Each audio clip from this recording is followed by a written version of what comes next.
റഷീദ് എന്നൊരു വിളി വക്കം വിളിച്ചാൽ ആ വിളിക്കകത്ത് അധികാരം, സ്നേഹം, വാത്സല്യം, ഇഷ്ടം എല്ലാം ഉണ്ടായിരുന്നു.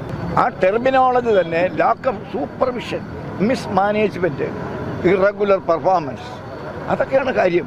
അതാണ് ഇവിടെ നടന്നിരിക്കുന്നത്. പക്ഷേ ഇപ്പോൾ കുഞ്ഞ് കുഴപ്പമാണെന്ന് കണ്ടപ്പോൾ കേന്ദ്ര സർക്കാർ, സംസ്ഥാന മുഖ്യമന്ത്രിയും സംസ്ഥാന പൊതുമരാമത്ത് വകുപ്പ് മന്ത്രിയും പറയുന്നു ഇതെൻ്റെ കൊച്ചല്ല. കുമാരനാശ പറഞ്ഞ കുന്നല്ല ആഴിയും ഒരിക്കൽ നശിക്കും ഓർത്താൽ. ഇതൊക്കെ നേരെ ചെയ്തില്ലെങ്കിൽ സംഗതി കുളം കോരുമെന്നർത്ഥം. അതുകൊണ്ട് ആരെ കുറ്റം പറയും? കോൺട്രാക്ടർ അല്ലല്ലോ ഇതിൻ്റെ ഉത്തരവാദി, ആണോ? Contractor is only managing the work. ഇതാരാ ചെയ്യിപ്പിക്കേണ്ടത്? ഇൻസ്റ്റിറ്റ്യൂഷനാണ്. ഏതാ ഇൻസ്റ്റിറ്റ്യൂഷൻ? ഗവൺമെൻറ്റാണ്.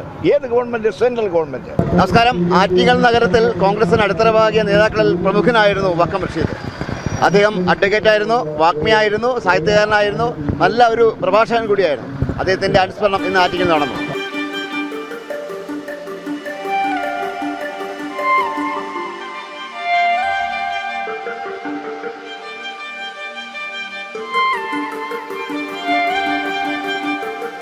സർ, വക്കം റഷീദ് സാറിനെ എങ്ങനെയാണ് സ്മരിക്കുന്നത്? സ്നേഹസമ്പന്നനായ ഒരു സമ്പൂർണ്ണ സഹോദരനായിരുന്നു അദ്ദേഹം. എന്നും എപ്പോഴും സഹപ്രവർത്തകർക്ക്, മുതിർന്നവർക്ക് അദ്ദേഹം ഒരു അനുജൻ, ചെറുപ്പക്കാർക്ക് അദ്ദേഹം ഒരു ജ്യേഷ്ഠൻ, സാധാരണക്കാരായ ആളുകൾക്ക് അദ്ദേഹം അനുതാപത്തോടെ സഹകരിച്ചിരുന്ന ഒരു പൊതുപ്രവർത്തകൻ, ഉന്നത വിദ്യാഭ്യാസം നേടിയ, നിയമജ്ഞനെന്ന നിലയിൽ പ്രശസ്തി ആർജിച്ച, അതിനേക്കാൾ നല്ല എഴുത്തുകാരനായി ശോഭിച്ച, അത്യുജ്വലനായ ഒരു വാഗ്മിയായി പ്രവർത്തിച്ച് പ്രശോഭിച്ച, മനുഷ്യസ്നേഹം കൊണ്ട് നിറഞ്ഞ ഒരു വലിയ മനസ്സിൻ്റെ ഉടമസ്ഥനായിരുന്നു വക്കം റഷീദ്. അദ്ദേഹത്തിൻ്റെ വേർപാട് നമുക്കൊരു നഷ്ടം തന്നെയാണ്. സർവ്വകാലത്തും, അല്ലേ, അജിത്ത് പറഞ്ഞതുപോലെ സർവ്വകാലത്തേക്കും നമുക്കുണ്ടായ ഒരു നഷ്ടമാണ് അത്. വക്കം പി പുരുഷോത്തമൻ സാറിൻ്റെ സഹയാത്രികനും അദ്ദേഹത്തിൻ്റെ സഹയാത്രിയും മാത്രമല്ല, വക്കം പുരുഷോത്തമൻ സാറിൻ്റെ സഹോദരനായിരുന്നു അദ്ദേഹം. റഷീദ് എന്നൊരു വിളി വക്കം വിളിച്ചാൽ ആ വിളിക്കകത്ത് അധികാരം, സ്നേഹം, വാത്സല്യം, ഇഷ്ടം എല്ലാം ഉണ്ടായിരുന്നു. വക്കം പുരുഷോത്തമനെ ഞങ്ങളൊക്കെ കാണുന്നത് നേതാവായിട്ടല്ല, വീട്ടിലെ അധികാരമുള്ള രക്ഷാകർത്താവായിട്ടാണ്.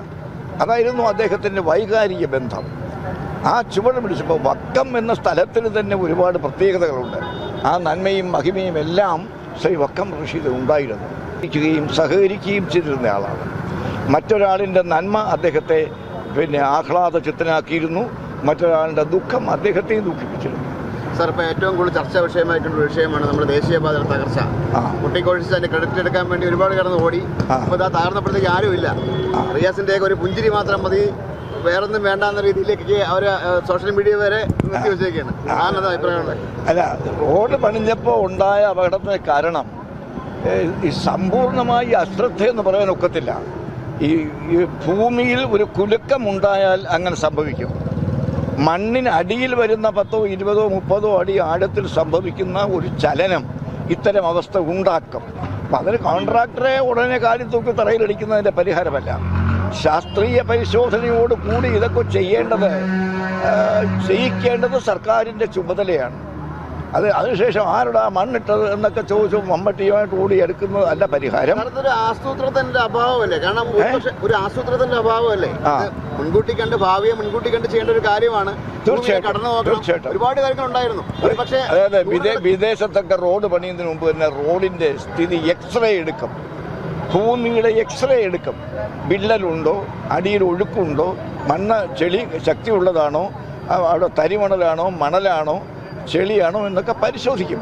ഇവിടെ ഒന്നും വേണ്ട, മമ്മട്ടിക്ക് വരുമ്പോൾ വെട്ടുമ്പോൾ വെട്ടിക്കൂട്ടുക, മുകളിൽ താറ് സ്പ്രേ ചെയ്യുക. His business is over and bill is ready and he can collect and go back. ഒരുപക്ഷെ നൂറുകണക്കിന് ആൾക്കാർ ഭാഗ്യം കൊണ്ട് രക്ഷപ്പെട്ടത്. അത് ഒരു അഡ്മിനിസ്ട്രേഷൻ എന്ന് പറയുന്നത് കാര്യക്ഷമതയാണ്, തൻ്റെ ഇടത്തോട് ചെയ്യലും ചെയ്യിക്കലും ആണ്. അത് രണ്ടും ഇപ്പം ഇല്ല. അതുകൊണ്ട് ആരെ കുറ്റം പറയും? കോൺട്രാക്ടർ അല്ലല്ലോ ഇതിൻ്റെ ഉത്തരവാദി, ആണോ? Contractor is only managing the work. ഇതാരാ ചെയ്യിപ്പിക്കേണ്ടത്? ഇൻസ്റ്റിറ്റ്യൂഷനാണ്. ഏതാ ഇൻസ്റ്റിറ്റ്യൂഷൻ? ഗവൺമെൻറ്റാണ്. ഏത് government? Central government. Central government ഇക്കാര്യത്തിൽ ശ്രദ്ധ കുറച്ചു. സംസ്ഥാന ഗവൺമെൻറ് ഇത് വർത്തമാനം പറയുകയല്ലാതെ വേറെ കാര്യമൊന്നുമില്ല. അല്ല റിയാസ് സാറ് ആദ്യം പറഞ്ഞതെന്ന് വെച്ചാൽ എല്ലാ വകുപ്പുകളും അതായത് ഈ പുഴുക്കൻ ഉണക്കുന്നിടത്ത് തള്ളമാരൊക്കെ ചെന്ന് നിൽക്കുമല്ലോ. എന്തിനാണ്? പുഴുക്കൻ ഉണങ്ങാനല്ല, കാക്ക പോരാതിരിക്കാൻ. എന്നാൽ ഒരു കാര്യം പറയാൻ, കാക്ക പുഴുക്കൽ എടുക്കില്ല. ഒരു കാര്യമില്ല, ചുമ്മാ കൺട്രാക്ട് വിടാൻ പോയി നിൽക്കുന്നതാണ്. ഈ വർക്ക് നോക്കുന്നത്, പണിയിക്കുന്നത്, പണം കൊടുക്കുന്നതെല്ലാം സെൻട്രൽ ഗവൺമെൻറ്റാണ്. അവിടുത്തെ ഉദ്യോഗസ്ഥന്മാരാണ് നോക്കേണ്ടത്. എന്തെങ്കിലും ചില ഭേദഗതികളുണ്ടെങ്കിൽ അതെല്ലാം നമുക്ക് നിർദ്ദേശിക്കാം, നടപ്പാക്കിക്കാം. ഇവിടുത്തെ കാര്യം എന്താണ്? ലാക്ക് ഓഫ് സൂപ്പർവിഷൻ എന്നതിനെ പറയും ടെക്നോളജിയിൽ. ആ ടെർമിനോളജി തന്നെ lack of supervision, mismanagement, irregular performance, അതൊക്കെയാണ് കാര്യം. അതാണ് ഇവിടെ നടന്നിരിക്കുന്നത്. അതുകൊണ്ട് റോഡല്ല, കുമാരനാശ പറഞ്ഞത് കുന്നല്ല ആഴിയും ഒരിക്കൽ നശിക്കും ഓർത്താൽ. ഇതൊക്കെ നേരെ ചെയ്തില്ലെങ്കിൽ സംഗതി കുളം കോരുമെന്നർത്ഥം. സംസ്ഥാന സർക്കാരിന്റെ വീഴ്ച അല്ലെന്നാണ് സാർ പറയുന്നത്. സംസ്ഥാന സർക്കാരിന് ഇതിനകത്ത് ഒരു കാര്യവുമില്ല. എന്താ കാര്യം? അവർ ചെയ്യേണ്ട എല്ലാ കാര്യം കൊണ്ട് സ്ഥലം എടുത്തു കൊടുക്കണം, പ്രശ്നങ്ങളുണ്ടെങ്കിൽ അത് തീർത്തു കൊടുക്കണം. അതൊക്കെയാണ് റോഡിന് വേറൊരു സെറ്റപ്പ്. ശരിയായ രീതിയിലാണോ നടത്തുന്നത് എന്ന് ഫോളോ അപ്പ് ആക്ഷൻ നടത്തേണ്ട ഉത്തരവാദിത്വം സംസ്ഥാന സർക്കാരാണ്. ഉദാഹരണമായിട്ട് ഉമ്മൻചാണ്ടി മുഖ്യമന്ത്രിയായിരുന്നപ്പോൾ ഇവിടെ ഈ ബൈപ്പാസ് ഉണ്ടല്ലോ, കഴക്കൂട്ടത്ത് നിന്നുള്ള ബൈപ്പാസ്, ആ ബൈപ്പാസിൻ്റെ ഓരോ ആഴ്ചയിലും മീറ്റിംഗ് വിളിച്ചു കൂട്ടി പണിയുടെ പുരോഗതി എന്തിനാണ്, നിങ്ങൾ ഏത് വർക്ക് എവിടം വരെ ചെയ്തു തീർക്കും, ഒറ്റ ആഴ്ച കൊണ്ട്, ഈ കാര്യങ്ങളൊക്കെ ചീഫ് എഞ്ചിനീയറിട്ട് താഴോട്ടുള്ള ഉദ്യോഗസ്ഥന്മാരെ വിളിച്ച് ചോദിക്കുകയും അതിനൊരു ഫോളോ അപ്പ് ആക്ഷൻ ഉണ്ടാകുകയുണ്ട്. പക്ഷേ ഇവിടെ അങ്ങനെ ഒരു ഫോളോ അപ്പ് ആക്ഷൻ ഇല്ല. ഇവിടെ ആര് ചെയ്താലും സംസ്ഥാന ഗവൺമെൻറ് പറയും സംസ്ഥാന ആണ് ക്രെഡിറ്റാണ്, കേന്ദ്ര സർക്കാർ പറയും കേന്ദ്രത്തിൻ്റെ ക്രെഡിറ്റാണ്. പക്ഷേ ഒരു പദ്ധതി നടപ്പിലാക്കുമ്പോൾ ആ പദ്ധതി എന്ന് പറയുന്നത് നമ്മുടെ സംസ്ഥാനത്താണെങ്കിൽ നമ്മുടെ സംസ്ഥാനത്തിന് വലിയ ഉത്തരവാദിത്വമാണ്. ഇത് നമ്മുടെ സംസ്ഥാനത്തിനകത്ത് റോഡ് ഉണ്ടാക്കുമ്പോൾ അത് നേരെ ഇവ ഉണ്ടാക്കുന്നതിന് ആണോ, അതിൻ്റെ നടപടിക്രമങ്ങൾ ശരിയാണോ എന്നൊക്കെ പരിശോധിക്കേണ്ട ഉത്തരവാദിത്വം സംസ്ഥാന ഗവൺമെൻറ്റുണ്ട്. അല്ല, പണം ചിലവാക്കുന്ന കേന്ദ്രം ആയതുകൊണ്ട് എല്ലാം കേന്ദ്രത്തിൻ്റെ മുകളിൽ കൊണ്ട് നമുക്ക്, കാരണം സ്റ്റേറ്റ് ഗവൺമെൻറ്റിൻ്റെ ഒരു ഫോളോ അപ്പ് ആക്ഷൻ ഇതിനകത്തില്ലായിരുന്നു. ഒരു കാര്യം കൂടെ ഇതിൽ പറയാനായിട്ടുണ്ട്.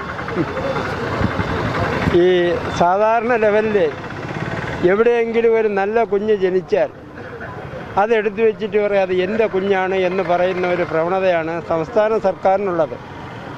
പക്ഷേ ഇപ്പം കുഞ്ഞ് കുഴപ്പമാണെന്ന് കണ്ടപ്പോൾ